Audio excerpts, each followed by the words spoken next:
Hi, I am Rajpal Dhanjar, father of Pavni Dhanjar, who has been associated with Nisha Madam since she was a class 9 student.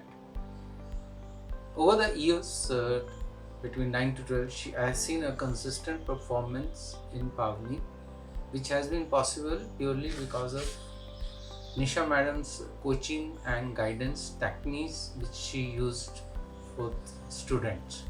For example, she used to interact a lot. She used to put across the ideas of the theories and the fundamentals using the day-to-day examples and some part of the history, so that the student could decipher the fundamentals very easily. And there has been a regular interaction sessions with the students apart from the coaching classes, and she used to meet the parents very frequently, regularly, to take the feedback and give the progress feedback of the child.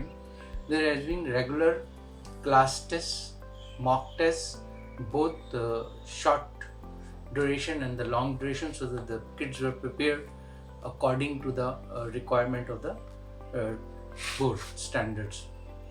I will strongly recommend Nisha Ma'am's VarshneyI Institute of Social Sciences for the students aspiring to do better in 12th standard boards exams. Thank you.